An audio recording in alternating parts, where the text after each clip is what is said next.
बांग्लादेश में क्या हुआ, कौन सा जुल्म हो रहा था जिसके खिलाफ आवाम ने आवाज़ उठाई और उन्होंने कैसे अपना हक हासिल किया, और अब वहाँ नौजवानों की, हुकूमत की और आवाम की क्या सूरत हाल है।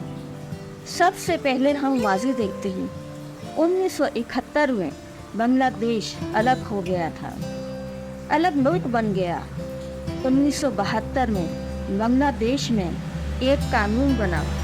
इस कानून के मुताबिक जंग आज़ादी में जितने भी लोगों ने हिस्सा लिया, बांग्लादेश के लोग इस तहरीक को जंग आज़ादी ही कहते हैं। वहाँ लोग 3 हिस्सों में डिवाइड हो गए थे। एक हिस्से के लोग खामोश थे, दूसरे हिस्से के लोग पाकिस्तान के साथ रहना चाहते थे और तीसरे हिस्से के लोग अलग देश बनाना चाहते थे। ये जो अलग देश बनाना चाहते थे उन्हें फ्रीडम फाइटर्स के नाम दिया गया और कहा गया कि ये वो लोग हैं जिन्होंने आज़ादी की जंग लड़ी है। 1972 में उनके लिए नौकरियों का एक कोटा मखसूस कर दिया गया कि जितनी भी सरकारी नौकरियां होंगी उनमें से 30% नौकरियां उन्हें दी जाएंगी। 1972 से 30% नौकरियां इनको मिलती चली आ रही थी। हसीना वाजिद 2009 से बांग्लादेश की वज़ीर आज़म चली आ रही हैं। इनकी पार्टी का नाम अवामी पार्टी है। अब इस कोटा सिस्टम को हसीना वाजिद चला रही हैं। हर साल बांग्लादेश में मुकाबले के इम्तिहान में 3000 नौकरियां होती हैं। ज़्यादातर नौकरियां ये पार्टी अपने लोगों को दिलवा देती है, क्योंकि ज़्यादातर पार्टी में फ्रीडम फाइटर्स के लोग होते हैं। और अब ये देर हो गया है कि वो ख़ानदान जो फ्रीडम फाइटर्स थे, इनकी औलादों को ये नौकरियां दी जाएंगी, चाहे मेरिट हो या ना हो, नौकरियां इनको ही दी जाएंगी। 3000 नौकरियों के लिए 4 लाख उम्मीदवार मुकाबले के इम्तिहान में बैठते हैं और 3000 में से 56% नौकरियां कोटा सिस्टम के तहत दे दी जाती हैं। इनमें अक़लियती माज़ूर कोटा, ख़वातीन कोटा, ख्वाजा सराओं का कोटा शामिल करके वहाँ हुकूमत में मौजूद हसीना वाजिद की पार्टी 56% नौकरियों पर कब्ज़ा कर लिया करते थे।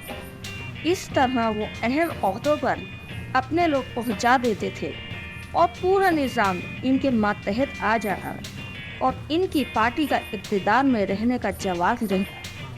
फ़ौज में इनके बंदे होते हैं, ब्यूरोक्रेसी में इनके बंदे होते हैं, हर जगह इनके बंदे होते हैं। इस तरह वो हर इलेक्शन जीत कर इक़्तिदार में आ जाते हैं और इक़्तिदार में आने के बाद वो अपने ही लोगों को जो इनकी पार्टी से वाबस्ता होते हैं, इनको नौकरियां दिलवा रहे हैं। इस सिस्टम के ख़िलाफ़ बांग्लादेश में नौजवानों ने एहतजाज शुरू कर दिया। ये एहतजाज पहली मर्तबा नहीं हुआ। 2018 में पहली बार ये एहतजाज हुआ था। ये बहुत बड़ा एहतजाज था। इसमें हज़ारों नौजवानों को गिरफ्तार कर लिया गया, हज़ारों नौजवान ज़ख्मी हुए, बहुत सारे लोगों की जानें भी गई। 2018 में बांग्लादेश में रिफॉर्म मूवमेंट चली थी। ये रिफॉर्म मूवमेंट 3-4 महीने चली थी। इस मूवमेंट के बाद बांग्लादेश की हुकूमत ने, हसीना वाजिद ने इस कोटा सिस्टम को ख़त्म कर दिया था, मगर ये वक्ती तौर पर किया गया और 5 जून 2024 को हाई कोर्ट से मंजूर करवा कर कोटा सिस्टम बहाल करवा दिया गया, जिससे बांग्लादेश के नौजवान भड़क गए।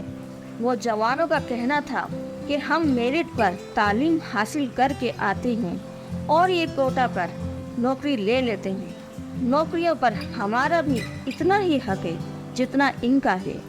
नौजवानों ने 5 शराइत पेश की थी, जिनमें एक, इस कोटे को 56% से कम करके 10% कर दें। नंबर 2, अगर कोटा सिस्टम से काबिल उम्मीदवार ना मिले तो मेरिट पर दूसरे उम्मीदवार को नौकरी दे दी जाए। नंबर 3, कोटा वालों को कोई अलग इम्तहान ना हो, जिस तरह सब इम्तिहान देते हों इस तरह वो भी दे। नंबर 4, उम्र की हद भी एक जैसी हो, कोटा के तहत ज़्यादा उम्र वाले को नौकरी ना दी जाए। नंबर 5, दूसरी बार कोटा के तहत किसी को नौकरी ना दी जाए। पहले तो नौजवानों की इन शराइत को मान लिया गया था, मगर जब हाई कोर्ट ने कोटा सिस्टम बहाल किया तो एहतजाज शुरू हो गया। सैकड़ों कॉलेजों यूनिवर्सिटियों में नौजवान निकल कर एहतजाज कर रहे थे। इस एहतजाज पर पुलिस ने टॉर्चर शुरू कर दिया और पुलिस के टॉर्चर से एक नौजवान शहीद हो गया। इस नौजवान का नाम अबू सईद था। ये एक इंतहाई गरीब फैमिली से था। खुद ही कुछ ना कुछ काम करके अपनी तालीम हासिल कर रहा था। ये एक नहायत ज़हीन स्टूडेंट था। ये स्कॉलरशिप लेता रहा था, स्कूल में भी और कॉलेज में भी। हाल ही में इसने ग्रेजुएशन की थी और मुकाबले के इम्तिहान की तैयारी कर रहा था। अपने ख़ानदान की वाहिद उम्मीद था मुकाबले का इम्तिहान पास करके सरकारी नौकरी हासिल करना इसका ख्वाब था। इसने एहतजाज करते हुए अपने दोनों हाथ पुलिस के सामने फैलाए। इसके एक हाथ में डंडा था, कोई हथियार नहीं था, मगर फिर भी पुलिस ने इस पर गोली चला दी। फिर खड़ा हुआ और इसने फिर अपने हाथ फैलाए और फिर पुलिस ने उस पर गोली चला दी। इस तरह पुलिस ने उस नौजवान को 3 गोलियां मारी और वो शहीद हो गया। अब तक सैकड़ों की तादाद में लोग जाँ बहक हो चुके हैं, जिनमें ज़्यादा तादाद तलबा की है। इस नौजवान की शहादत के बाद आवाम सड़कों पर निकल आए और स्टूडेंट के साथ शामिल हो गए। सैकड़ों गाड़ियाँ जला दी गईं, तोड़ फोड़ की गई और आवाम का जो रद्द अमल आया वो हुकूमत संभाल ना पाई।